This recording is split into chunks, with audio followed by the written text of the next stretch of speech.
Karena kita tahu bahwa di antara makhluk Allah Subhanahu wa taala dari kalangan manusia ataupun jin yang dikekalkan oleh Allah Subhanahu wa taala atau usianya dipanjangkan oleh Allah Subhanahu wa taala hanyalah iblis. Tapi bukan berarti iblis tidak akan mengalami kematian. Dia juga makhluk daripada makhluk-makhluk Allah akan disentuh dengan kematian.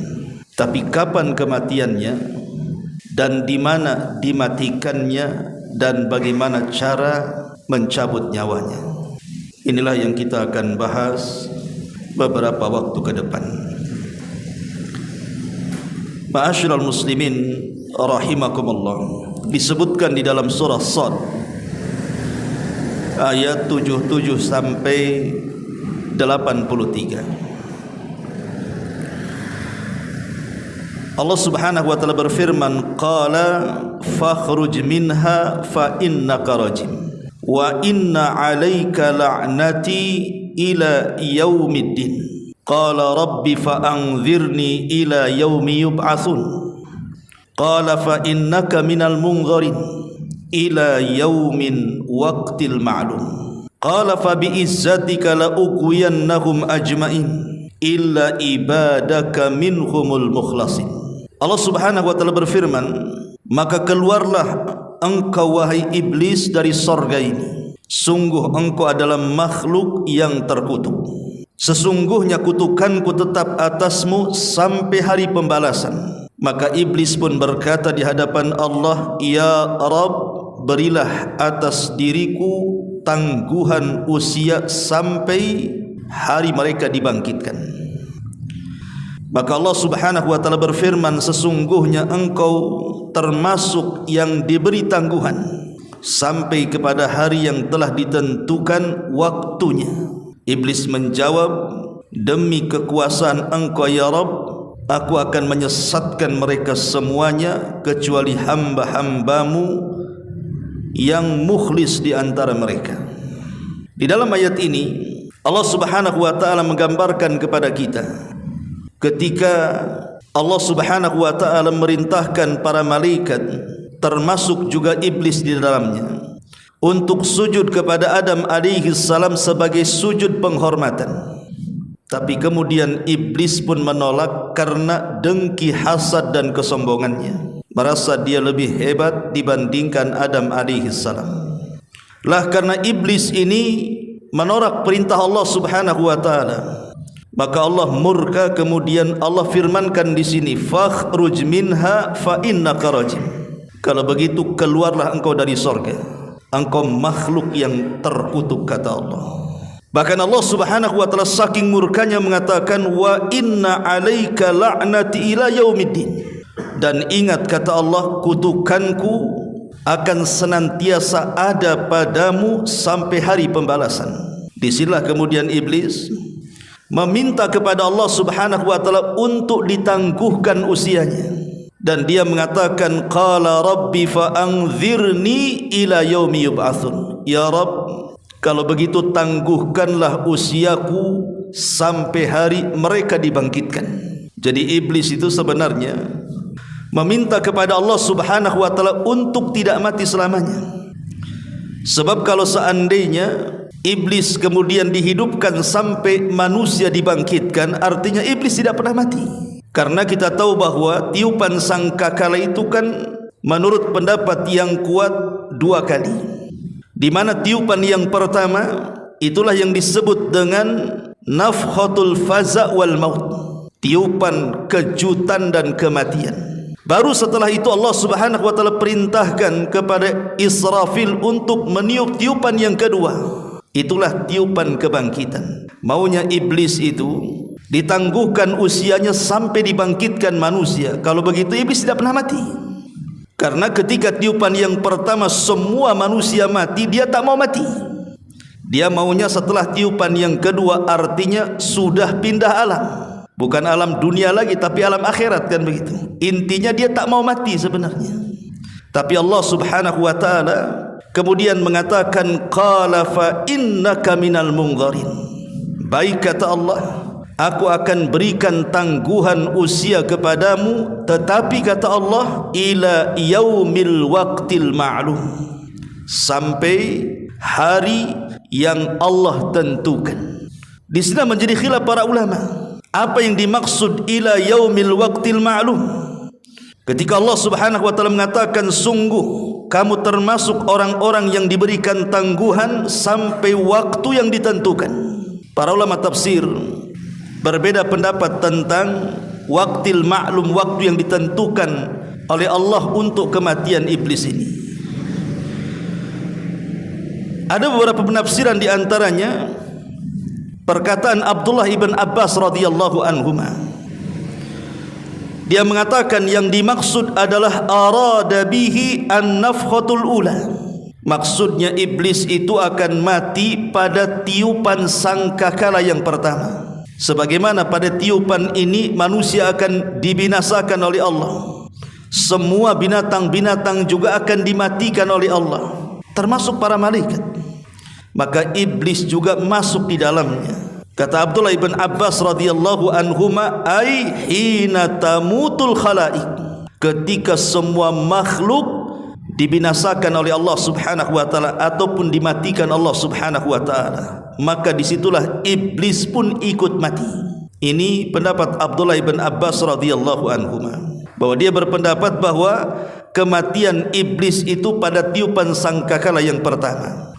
Tapi sebagian para ulama yang lain, mereka mengatakan bahwa yang dimaksud ila yaumil waqtil ma'lum, maksudnya tidak ada yang tahu kematiannya kapan kecuali Allah Subhanahu wa taala. Tapi yang jelas bahwa iblis itu pasti akan mati, karena semua makhluk itu akan dibinasakan oleh Allah Subhanahu wa taala berdasarkan keumuman Al-Qur'an, kullu man 'alaiha fan wa yabqa wajhu rabbika dzil jalali wal ikram. Kullu man 'alaiha fan, setiap makhluk akan dibinasakan oleh Allah Subhanahu wa taala kecuali wajah Allah Subhanahu wa taala dzil jalali wal ikram. Dari sini kita tahu bahwa yang jelas dia akan mati, tapi kapan kematiannya tidak ada yang tahu kecuali Allah Subhanahu wa taala. Ini juga satu pendapat yang disebutkan oleh para ulama. Ada juga yang mengatakan bahwa kalimat ila yaumil waqtil ma'lum, sebagaimana dikatakan oleh Imam Al-Qurtubi rahimahullahu taala, qala Allah berfirman lahu kepada dia, fa innakum mimman ukhirat halakuhum ila yaumil ladzi yamutu fihi kullal khalqi ba'da nafkhatil ula la ila yaumil ba'thi. Juga Imam Al-Qurtubi menguatkan pendapat perkataan ila yaumil waqtil ma'lum, artinya engkau adalah di antara orang yang diakhirkan kehancurannya sampai hari di mana seluruh makhluk Allah dimatikan setelah tiupan sangkakala yang pertama, bukan saat hari kebangkitan. Berarti ada juga yang mengatakan bahwa iblis itu dimatikan di antara dua tiupan. Artinya di tengah-tengah dua tiupan, tiupan yang pertama ke tiupan yang kedua itu kan jaraknya antara 40. Bisa 40 hari, bisa 40 bulan, bisa 40 tahun. Karena Abu Hurairah radhiyallahu an ketika ditanya jarak tiupan Israfil yang pertama ke kedua itu, beliau hanya menyebutkan angka dengan menyebutkan arbaun 40, tanpa menyebutkan apakah 40 hari, apakah 40 bulan, apakah 40 tahun, wallahu a'lam. Tapi saat itulah Allah hancurkan alam semesta, termasuk juga Allah Subhanahu wa taala binasakan iblis di dalamnya. Ma'asyiral muslimin wal muslimat rahimakumullah. Kita tahu bahwa setelah kemudian iblis meminta kepada Allah Subhanahu wa taala tangguhan usianya, disinilah iblis meminta kepada Allah Subhanahu wa taala izin untuk menyesatkan anak Adam, karena dia tidak mau masuk neraka sendirian. Dia ingin mengikutkan sebanyak-banyaknya kalangan jin dan manusia supaya ikut bersama dia masuk ke dalam neraka. Dari sini dia bersumpah di hadapan Allah, fa bi izzatika la ughwiyannahum ajmain. karena kekuasaanmu ya Rabb, pasti aku akan sesatkan mereka Bani Adam semuanya. Bahkan dalam ayat yang lain, ketika iblis kemudian berjanji seperti itu, maka dia akan datang kepada manusia itu dari semua arah angin. Sampai-sampai iblis mengatakan, "Tsumma la'atiyannahum min baini aydihim wa min khalfihim wa an aymanihim wa an syama'ilihim wa la tajidu aktsarahum syakirin." Sungguh aku akan datang kepada mereka, maksudnya Adam dan turunannya, dari arah depan mereka, dari arah belakang mereka, dari samping kanan mereka, bahkan dari samping kiri mereka, sampai engkau tidak mendapatkan kebanyakan dari anak-anak Adam itu bersyukur kepadamu ya Rabb. Subhanallah, tantangan iblis ini bukan isapan jempol ikhwan. Karena apa yang dilakukan iblis itu kepada Bani Adam, dari sejak permusuhan ditanamkan dengan Adam saat disuruh sujud dia enggan, sampai hari ini bahkan sampai kiamat, pengikut iblis jauh lebih banyak dibandingkan orang-orang yang tidak mengikuti iblis. Dan itu banyak digambarkan dalam Quran. Seperti Allah mengatakan, wa qalilu min ibadiyasy syakur, sedikit sekali hamba Allah yang bersyukur. Artinya kebanyakan kufur. Dan itu keberhasilan iblis saat menggoda Bani Adam untuk disesatkan. Ma'asyiral muslimin yang dimuliakan Allah Subhanahu wa taala, sebagai bukti bahwa iblis itu masih hidup sampai di zaman Nabi sallallahu alaihi wasallam, Allah Subhanahu wa taala menggambarkan bagaimana iblis pernah terlibat dalam perang Badar, di mana iblis itu menjadi kompor bagi orang-orang musyrik Quraisy untuk melawan Nabi sallallahu alaihi wasallam di Badar. Dan itu digambarkan dalam surah Al-Anfal ayat 48.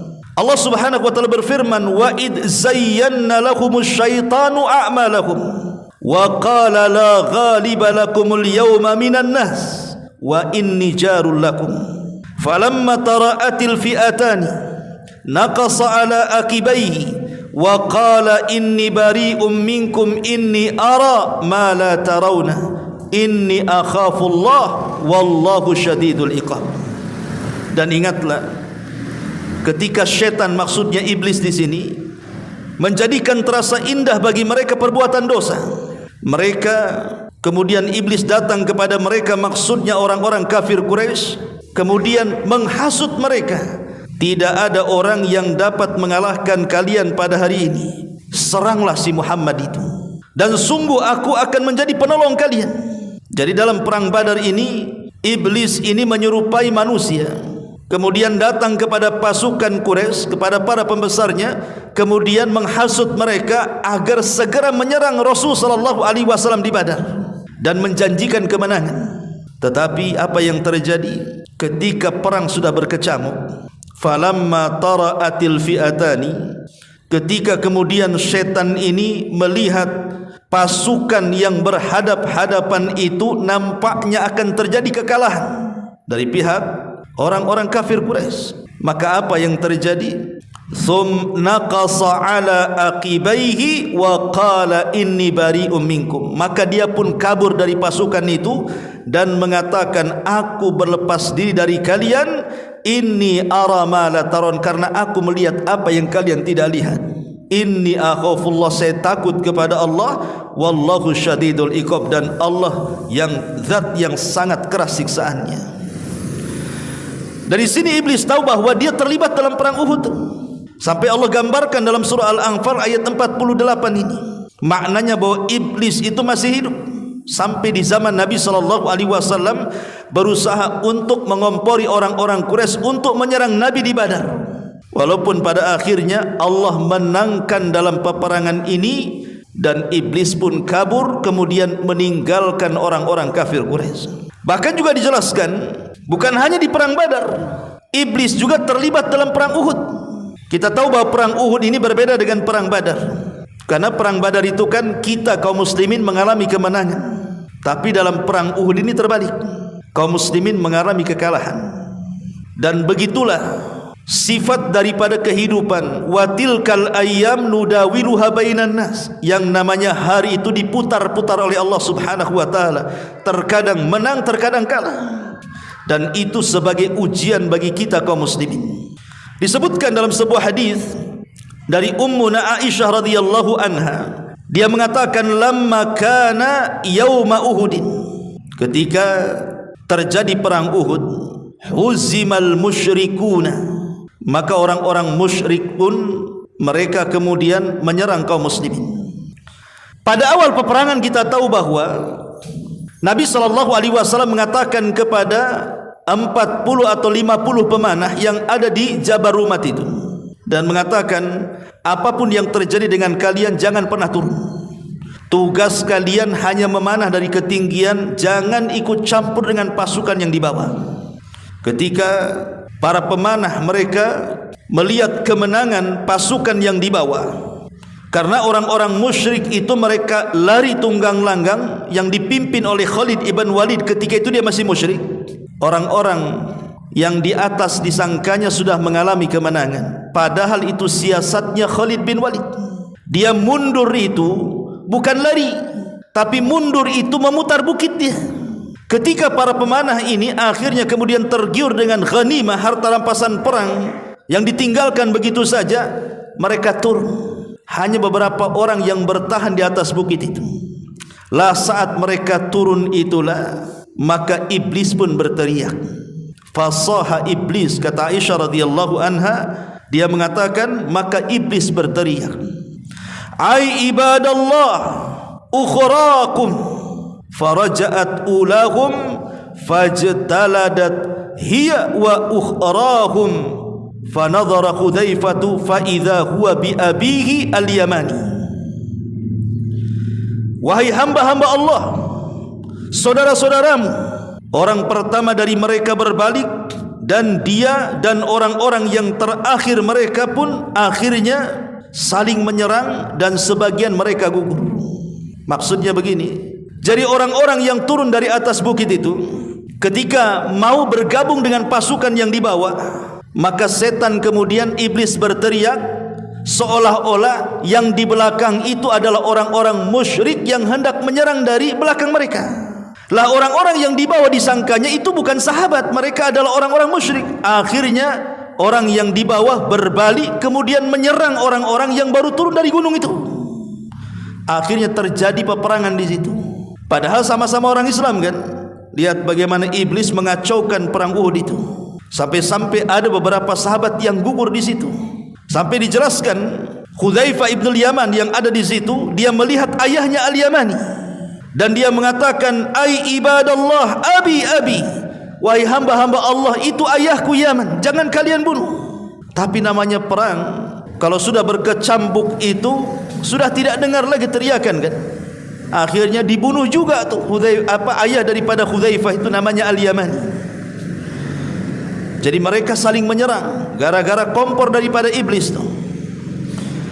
Akhirnya Hudzaifah pun mengatakan, faqala Hudzaifah ghafarallahu lakum, semoga Allah mengampuni kalian, kenapa kalian bunuh ayahku, katanya. Qala Urwah, maka Urwah berkata, fama zalat fi Hudzaifah minhu baqiyatu khairin hatta lahiqa billah. Urwah berkata masih ada sisa-sisa kebaikan dalam diri Hudzaifah hingga dia meninggal dunia. Lihat bagaimana kekalahan daripada perang Uhud itu akibat adu domba yang dilakukan siapa? Iblis. Ya.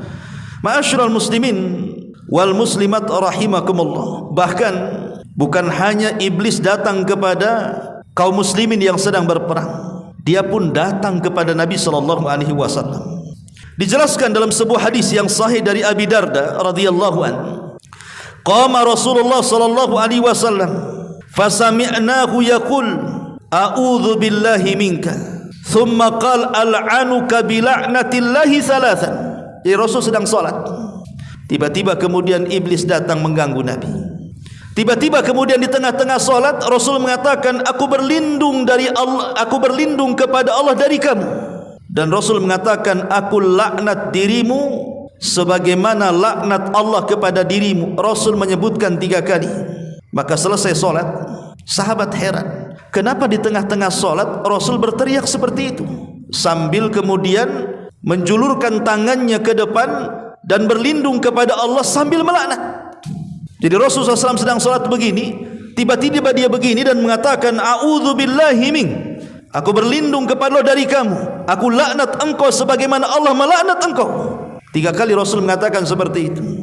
Jadi selesai solat, sahabat heran, kenapa Rasul mengucapkan kalimat itu di tengah-tengah solat? Akhirnya kemudian sahabat bertanya, ya Rasulullah, qad sami'naka taqul fi salati syai'an lam nasma'uka taqulu qabla dhalik. Rasul, kami tadi mendengar engkau mengucapkan sesuatu dalam solatmu yang kami tidak pernah mendengar kebiasaan kamu mengucapkan kalimat itu dalam solat. Maka Nabi SAW kemudian menjelaskan alasannya dan bersabda, inna aduwallah iblis, sesungguhnya musuh Allah si iblis itu, ja'a bisyihabim min nar liyaj'alahu fi wajhi, dia datang dengan membawa api hendak membakar wajahku. Fakultu, maka aku katakan, kata Rasul, a'udzu billahi minka 3 marrat, aku mengatakan aku berlindung kepada Allah darimu sebanyak 3 kali. Kemudian aku pun mengatakan, al'anuka bila'natillahi tammah, aku berlindung, aku melaknat dirimu sebagaimana Allah telah melaknat kepadamu sebanyak 3 kali. Kemudian Rasul mengatakan, thumma aradtu akhudahu, sebenarnya aku ingin mencekik dia. Wa wallahi, demi Allah, laula da'watu akhina Sulaiman, kalau bukan karena aku teringat doanya Nabi Sulaiman saudaraku, la asbaha musiqan yal'abu bihi wildan ahli Madinati, tentu aku akan cekik dia, ku ikat dia di tiang, dan besoknya menjadi permainan anak-anak kota Madinah, katanya. Tapi karena aku teringat dengan doa Nabi Sulaiman, ku lepaskan lagi dia. Apa doanya Nabi Sulaiman?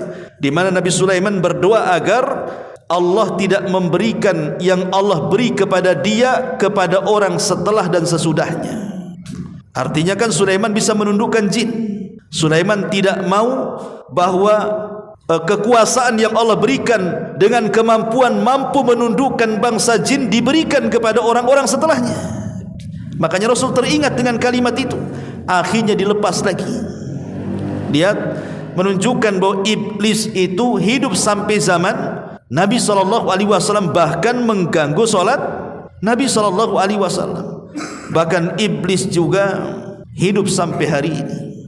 Nabi SAW mengatakan dalam hadis Jabir radhiyallahu anhu, inna arsya iblis alal bahri fayab'atsu sarayahu fayaftinuna an-nas fa'adhamuhum indahu a'dhamuhum fitnatan. Iblis ini membangun istananya, kata Rasul, di tengah lautan. Ada orang yang mengatakan seperti ada seorang penulis dari Mesir yang bernama Isa Daud. Beliau mengatakan bahwa hadis ini menunjukkan letak istana iblis di mana? Di segitiga Bermuda. Karena di segitiga Bermuda ini memang lautan yang sangat menakutkan kan. Banyak kapal-kapal hilang di situ, banyak pesawat-pesawat yang jatuh di situ, dan berbagai macamlah keanehan-keanehan dan musibah yang kita sudah mendengar semuanya. Sampai Isa Daud mengatakan bahwa istana iblis itu ada di 3 Bermuda tadi. Tapi wallahu alam, kita tidak bisa memastikan istananya di mana. Karena Rasul hanya mengatakan bahwa istana iblis itu pokoknya ada di lautan. Lautan mananya wallahu alam. Karena sampai hari ini juga belum ada yang sanggup menyingkap perkara gaib ini. Cukup kita imani saja. Lah setiap hari iblis ini sampai hari ini, maka dia akan mengutus pasukan-pasukannya untuk menggoda manusia yang ada di daratan. Maka pasukan yang paling dimuliakan oleh iblis adalah pasukan yang sanggup mendatangkan sebesar-besar fitnah bagi manusia. Sampai sebuah riwayat, iblis ini mengutus pasukan. Mungkin di antara pasukan ini ada yang menggoda orang yang akhirnya tadinya sholat jadi tidak sholat, yang tadinya suka puasa jadi tidak puasa, yang tadinya suka membaca Quran akhirnya tidak suka membaca Quran, yang tadinya bersedekah akhirnya tidak suka bersedekah. Tapi iblis menganggap bahwa pasukan yang sanggup menggoda manusia-manusia seperti itu belum ada apa-apanya. Karena itu perkara yang remeh-temeh bagi mereka. Tetapi ketika iblis kemudian melihat Ada satu pasukannya yang berhasil mencerai-beraikan rumah tangga manusia. Akhirnya sampai bercerai antara suami istri. Maka pasukan ini paling dihormati oleh iblis, sampai iblis meletakkan piala di atas kepalanya dan mengatakan, anta, engkau pasukan terbaik, engkau pasukan terbaik. Lihat bagaimana iblis ini akan memberikan penghargaan kepada pasukannya kalau dia mampu mencerai-beraikan rumah tangga manusia. Karena itu sebesar-besarnya fitnah. Ingat ikhwatu fiddin, iblis itu kalau mengutus seseorang itu kan sesuai dengan kadar iman kita. Kalau kadar iman kita ini rendah, ya tidak mungkin juga iblis mengutus setan yang kuat, kan begitu. Ya paling diutus setan ecek-ecek kan gitu ya. Ini imannya lemah, ini disenggol aja miring katanya kan. Yang remeh-remeh saja lah kan begitu. Tapi kalau ini imannya kuat, ini sudah ngaji, sudah hijrah, ini tidak bisa main kirim seperti itu. Kalau bisa memang pasukan yang dikirim itu yang sudah ada penataran, kan begitu, yang sudah diuji betul-betul, baru kemudian dikirim kepada orang-orang yang kuat imannya tuh. Begitulah bagaimana iblis kemudian berusaha menggoda anak Adam sebanyak-banyaknya supaya menjadi pengikut dia sampai masuk ke dalam neraka. Ma'asyiral muslimin yang dimuliakan Allah Subhanahu wa taala, artinya iblis itu terus berusaha untuk menggoda manusia sampai Al-Imam Ibnul Qayyim rahimahullahu taala ketika dia menjelaskan tentang bagaimana cara iblis itu menggoda anak Adam, beliau menyebutkan 7 perkara. 7 perkara itulah cara iblis menggoda Bani Adam. Dan 7 perkara ini sesuai dengan tingkatannya, dari yang paling parah sampai yang paling ringan. Yang pertama kata Imam Ibnul Qayyim, al-kufru billahi wa bidinihi. Maka tugas yang pertama, iblis mengerahkan pasukannya bagaimana caranya anak-anak Adam itu dibuat kufur kepada Allah, dibuat kufur dengan agamanya, dibuat murtad dari keyakinannya. Ini tugas yang pertama yang paling berat dari iblis kepada anak buahnya, buat dia kufur, buat dia murtad. Makanya kenapa kemudian dalam Islam itu yang paling penting adalah menjaga akidah, ikhwan. Jaga akidah, apalagi di zaman sekarang ini akidah sudah mulai terkikis dengan berbagai macam kesyirikan, dengan berbagai macam kekufuran yang dihadapkan di tengah-tengah kita. Mungkin kita ini yang masih insyaallah hijrah ngaji sunnah masih bisalah memilah dan memilih, tapi generasi kita apakah seperti kita? Wallahu a'lam. Makanya kenapa kemudian meneguhkan akidah di zaman sekarang ini penting. Di tengah-tengah kesyirikan dari syirkul akbar sampai syirkul asghar ini betul-betul merajalela. Jadi tugas yang pertama iblis kepada anak buahnya, buat dia kufur. Dan kufur itu ada 2. Ada yang sifatnya kesyirikan, pelakunya disebut musyrik. Ada yang sifatnya nifak, pelakunya disebut munafik. Dan ada yang ketiga, dibuatnya manusia murtad dan berpindah dari agamanya. Jadi yang pertama nih, iblis ini bagaimana caranya orang itu dijerumuskan kepada kesyirikan dulu tuh. Kalau dia tidak bisa, maka ditanamkan kepadanya sifat nifak. Kalau tidak bisa, maka ditanamkan bagaimana supaya dia keluar dari agamanya. Dan 3-tiganya adalah kekufuran, baik kesyirikan atau kemunafikan atau kemurtadan. Kemudian yang kedua, ada yang disebut kufur nikmat. Ya, kufur nikmat itu di bawah daripada kufur yang pertama, tapi kufur nikmat juga dia tangga menjadi kufur yang akan mengeluarkan kita dari Islam. Dan kufur nikmat juga ada 2. Disebutkan oleh para ulama, yang pertama sitru ni'amillahi azza wa jal, menutup-nutup bahwa nikmat ini datang dari Allah. Seperti perkataan Qarun yang mengatakan kekayaan ini datang dari aku. Itu menutup-nutup nikmat Allah. Dia tidak yakin bahwa nikmat ini datang dari Allah, seolah-olah datang dari dia. Dan itu yang banyak dibahasakan Qarun sampai hari ini. Menganggap nikmat itu bahwa dia yang mengusahakannya. Ya wajar saya kaya, saya kan pintar cari uang.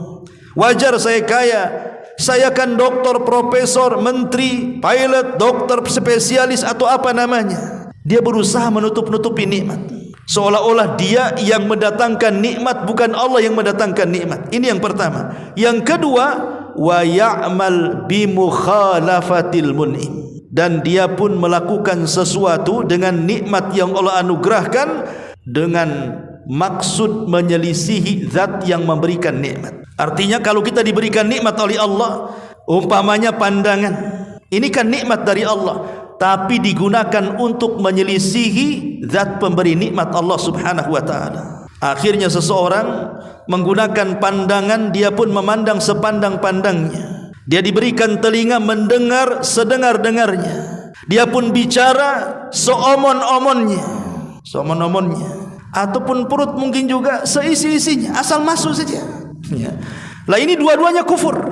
Lah ini setan ini yang pertama kali mengutus anak buahnya buat mereka kufur.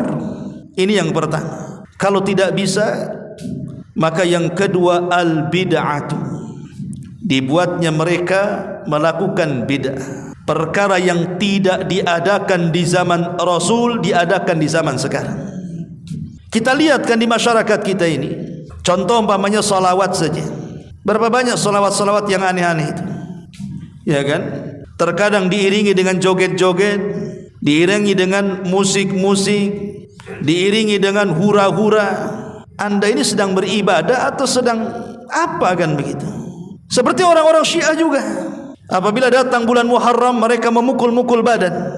Kononnya katanya demi menebus kesalahan bapak nenek moyang mereka yang dengan sebab mereka terbunuhnya Husain, cucu daripada Nabi SAW di Karbala. Maka setiap datang Muharram, maka mereka pun kemudian berjoget-joget sambil memukul-mukul besi pada badan dan kepalanya, sampai anak bayi diketuk kepalanya biar keluar darahnya. Ini ajaran dari mana? Kalau memang merayakan kematian Husain, bukan dengan seperti itu kan begitu.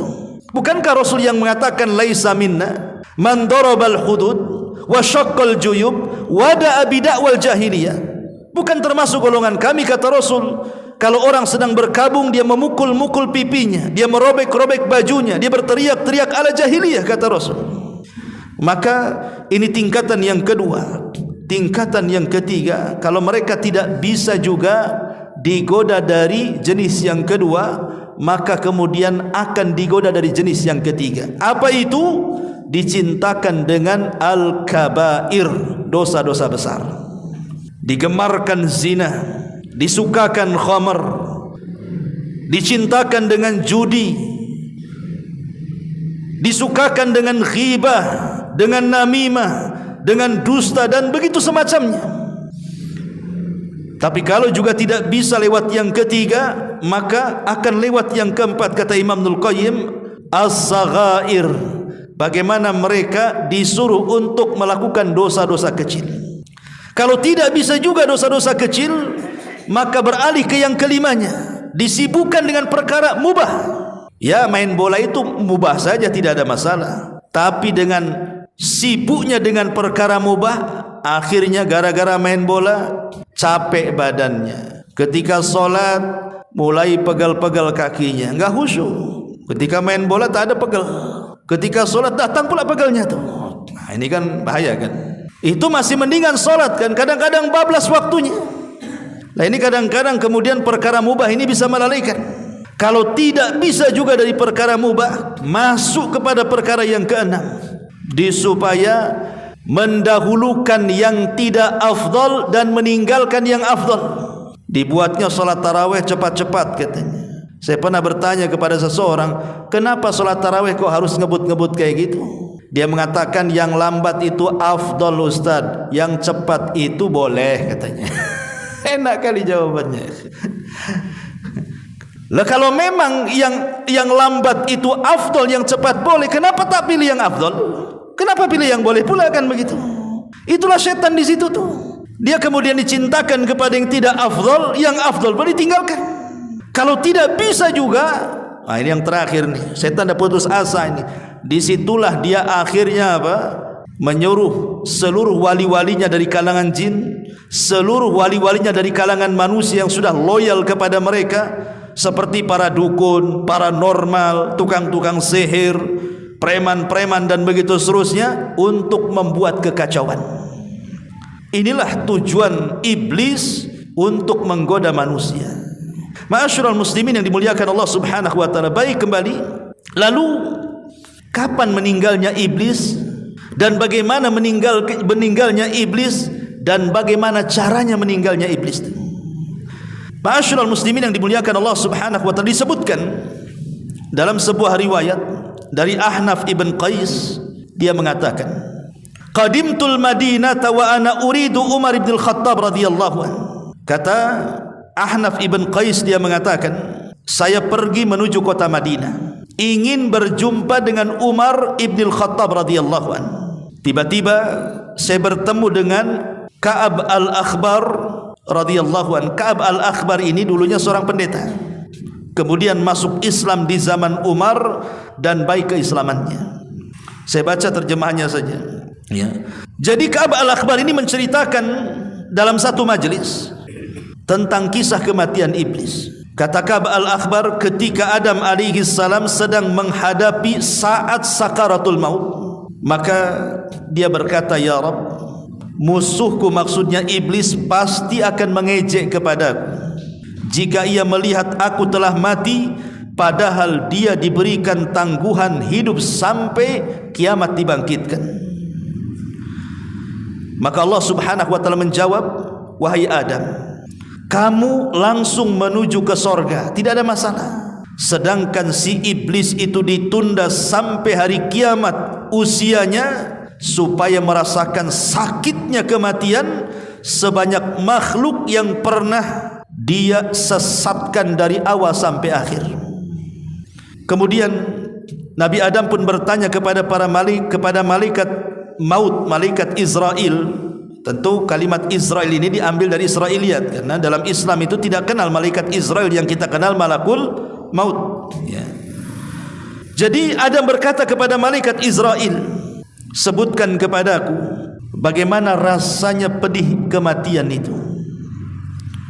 Sesudah diterangkan oleh malaikat Israel, maka Adam alaihi salatu wasallam berkata, "Ya Rabb, cukup."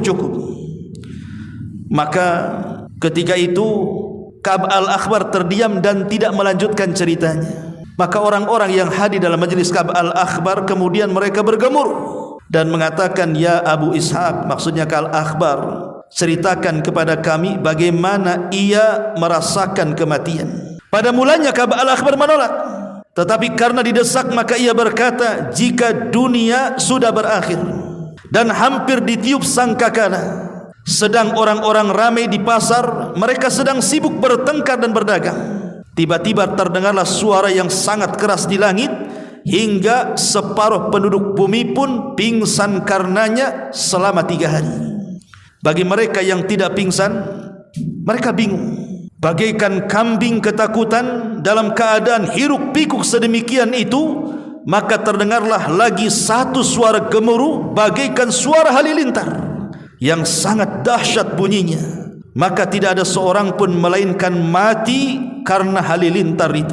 Dan semua manusia, semua jin, semua binatang, semua tumbuh-tumbuhan dan makhluk-makhluk yang lainnya, mereka pun diwafatkan oleh Allah Azza wa Jalla. Ketika itu yang hidup tinggal iblis saja. Ketika semua mati, manusia mati, jin mati, binatang mati, tumbuh-tumbuhan mati, iblis pula belum mati.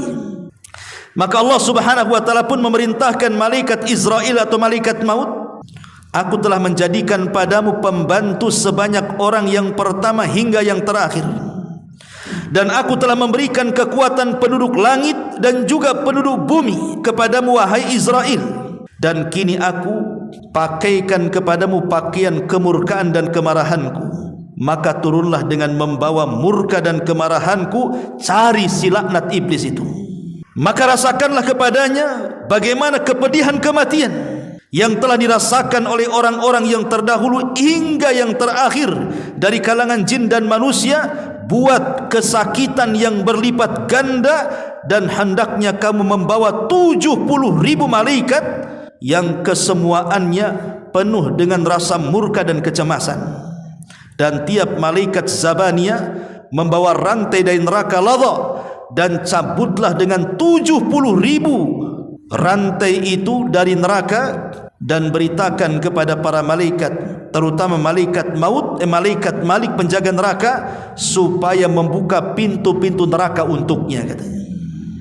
Maka setelah itu para malaikat sudah mendapatkan perintah Allah supaya datang kepada iblis beramai-ramai, maka turunlah malaikat Israel dengan bentuk yang sangat mengerikan, sehingga andai kata seluruh penduduk langit dan penduduk bumi dapat melihat bentuk yang mengerikan itu, niscaya akan cair kesemuaannya karena teramat sangat ngeri bentuknya. Kemudian setelah iblis sadar bahwa dia sedang diincar oleh malaikat maut, malaikat Israel, maka dia berusaha untuk lari ke timur dan barat, menghindar. Tapi apa gunanya menghindar dari malaikat maut, ikhwan? Akhirnya kemudian Israel pun datang kepada iblis dan membantah dan mengatakan, laknat Allah untuk wahai iblis. Berhentilah wahai iblis, kini aku rasakan padamu kepedihan maut sebagaimana dirasakan oleh banyaknya hitungan orang yang telah engkau sesatkan dalam beberapa abad, dan juga engkau akan merasakan sakit sebanyak orang yang telah kau sesatkan dari seluruh manusia dari awal sampai akhir. Lihat bagaimana Allah subhanahu wa ta'ala menyiksa iblis dengan kesakitan yang luar biasa saat kematiannya. Maka mendengar hal itu, iblis pun lari masuk ke dalam lautan. Tapi Allah subhanahu wa ta'ala perintahkan lautan untuk membuang iblis ke daratan. Ditolaknya oleh lautan, dihampaskan lagi iblis dari lautan oleh lautan ke daratan. Maka kemudian iblis pun berkeliling dari semua arah. Ke arah timur dikejar Israel, ke arah barat dikejar Israel. Pokoknya tidak ada arah kecuali dia selalu didatangi malaikat maut. Ketika dia sudah tidak ada lagi jalan, mau kemana lagi tempatnya, akhirnya kemudian iblis pun sampailah di tempat saat Adam dan Hawa diturunkan. Di tempat itulah kemudian iblis melaknat Nabi Adam dan mengatakan, gara-gara engkau wahai Adam, aku menjadi makhluk yang terlaknat, katanya. Dia nyalahkan Adam. Maka kemudian malaikat Israel pun langsung mendekati iblis, karena dia sudah menyalahkan Adam di hadapan kuburan Adam alaihi salatu wassalam. Maka Israel menjawab, ketika ditanya, wahai Israel, kira-kira engkau akan memberikan minuman kepadaku dengan minuman apa, kata iblis. Maka Israel mengatakan, dengan minuman dari neraka, ladha, dan serupa dengan siksa ahli neraka dan berlipat-lipat ganda yang engkau akan dapati. Maka tiba-tiba kemudian iblis pun berguling-guling di tanah sambil menjerit sekeras-kerasnya, kemudian berlari ketakutan dari barat timur, terus dia kejar-kejar sampai akhirnya malaikat Israel pun menghadang iblis laknatullah dengan kawat-kawat yang berduri. Kemudian dia pun mencabut nyawanya. Ma'asyiral muslimin yang dimuliakan Allah azza wa jalla, maka ketika kemudian kematian iblis ini terdengar kepada Nabi Adam alaihi salatu wassalam, maka Adam alaihi salatu wassalam mengatakan, Rabbana qad atmamta alaina ni'mah. Dia mengatakan, ya Rabb kami, sungguh engkau telah menyempurnakan nikmatmu untuk kami. Sekarang sudah tidak ada lagi karena iblis sudah mati di situ. Masalahnya ikhwatu fiddin, riwayat yang panjang ini, riwayat daripada Al-Akhbar ini, itu hanya disebutkan dalam kitab Tanbih Al-Ghafilin, dan kitab itu banyak memuat hadis-hadis yang tidak ada sanadnya. Dan kebanyakan kisah-kisah yang seperti ini bukan datang dari Nabi SAW, tapi kisah ini datang dari kisah Israiliyat. Dan kisah Israiliyat ini, ikhwatu fiddin muliakan Allah azza wa jalla, Nabi mengatakan kita tidak boleh mendustakan secara mutlak, tidak boleh juga membenarkan secara mutlak. Jadi saya menceritakan ini hanya mimbabil ikhbar saja, hanya menghabarkan saja sebagai bentuk pengetahuan. Tidak boleh jadikan sandaran, karena ini bukan dari hadis yang sahih, bukan hadis Nabi SAW. Ini dari kisah-kisah Israiliyat, karena yang menceritakanlah seorang yang bernama Ka'ab al-Akhbar, dulunya seorang Nasrani, seorang pendeta Nasrani, masuk Islam di zaman Umar. Otomatis karena seorang pendeta, dia menguasai kisah-kisah Israiliyat, makanya kemudian dia mengkisahkan kisah ini. Makanya para ulama mengatakan kisah ini tidak ada sanadnya. Kalaupun ada sanadnya, maka ini dari kisah-kisah Israiliyat yang kita tidak boleh mendustakan secara mutlak, kita tidak boleh membenarkan secara mutlak. Ma'asyiral muslimin yang dimuliakan Allah Subhanahu wa taala, intinya bahwa kalaupun seandainya tidak ada kisah ini, maka kita sangat yakin bahwa iblis itu pasti akan mengalami kematian. Sebagaimana tadi sudah dijelaskan di muqaddimah bahwa ada terjadi perselisihan, ada yang mengatakan kematiannya menurut Abdullah ibn Abbas pada tiupan sangkakala yang pertama bersamaan dengan meninggalnya seluruh makhluk-makhluk Allah dari kalangan jin, manusia, binatang dan tumbuh-tumbuhan, termasuk juga iblis mati di situ. Jadi kita harus yakin bahwa iblis pasti mati. Tapi yang jelas bahwa setelah kematian iblis menyesal. Bahkan ada khutbah dalam Al-Quran itu bagaimana iblis berkhutbah di hadapan para pengikutnya. Dijelaskan oleh Hasan Al-Basri rahimahullahu ta'ala, apa kata dia? Idza kana yaumul qiyamati, tatkala datang hari kiamat, qama iblisu khatiban, maka iblis akan berdiri di sebuah mimbar. Qama iblisu khatiban alal mimbar, dan mimbarnya itu terbuat min narin, dari api neraka. Kemudian iblis mengatakan, innallaha wa'adakum wa'dal haq wa wa'adtukum fa akhlaftukum. Sesungguhnya Allah telah menjanjikan kepadamu janji yang benar, dan aku pun telah menjanjikan kepada kalian, tetapi janjiku semua kuingkari. Janjiku tidak benar. Al-Hafidz Ibnu Katsir rahimahullahu taala berkata, yukhbiru ta'ala amma khataba bihi iblis id atba'ahu ba'dama qadallahu baina ibadahu fa adkhala al-mu'minina al-jinan wa askana al-kafirina ad-darakat faqama fihim iblis la'anahu Allahu hina idin khatiban liyazidahum hazanan ila haznihim. Kata Imam Ibnu Katsir rahimahullahu taala, Allah menghabarkan tentang khutbah yang disampaikan oleh iblis kepada para pengikutnya, yaitu setelah Allah memutuskan hisab para hamba-hambanya, lalu Allah masukkan orang-orang yang beriman ke dalam sorga dan Allah menempatkan orang-orang kafir ke dalam neraka. Maka iblis pun tatkala itu berdiri dan berkhutbah kepada para pengikutnya agar mereka menambah kesedihan di atas kesedihan mereka. Lah khutbah itu dijelaskan di dalam Al-Quran surah Ibrahim ayat 22 sampai 23. Bagaimana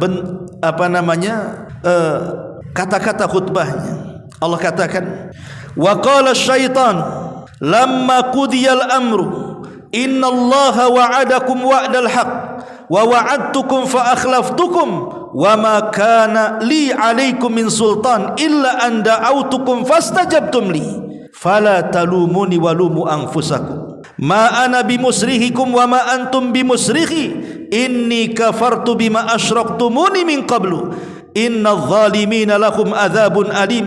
Apa kata iblis dalam khutbahnya? Dan berkatalah iblis tatkala perkara hisab telah diselesaikan, sesungguhnya Allah telah menjanjikan kepada kalian janji yang benar, dan aku pun telah menjanjikan kepada kalian, tetapi aku menyalahi janjiku. Sekali-kali tidak ada kekuasaan bagiku terhadap kalian, melainkan sekedar aku menyeru kalian lalu kalian mematuhi seruanku. Oleh sebab itu kata iblis, jangan kalian mencaci maki aku, tapi caci makilah diri-diri kalian sendiri. Aku sekali-kali tidak dapat menolong kalian hari ini, sebagaimana kalian pun tidak akan sanggup menolong aku, kata iblis. Sesungguhnya aku tidak benar-benar berbuat untuk sesungguhnya aku tidak membenarkan perbuatan kalian yang mempersekutukan aku.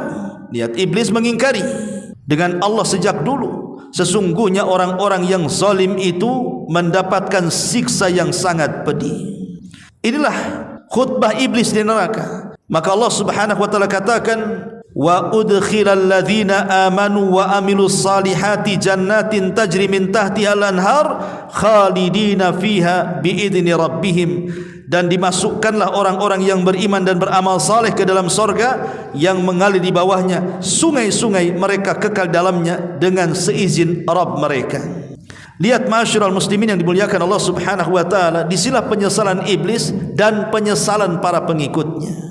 Bahwa iblis mengatakan kepada mereka, aku enggak suruh kalian berbuat syirik, kenapa kau berbuat syirik, katanya. Bayangkan kan, iblis seperti itu. Tapi pengikutnya pun apalah daya, tidak bisa. Kalau sudah di neraka itu, penyesalan tidak ada gunanya, ikhwatu fiddin.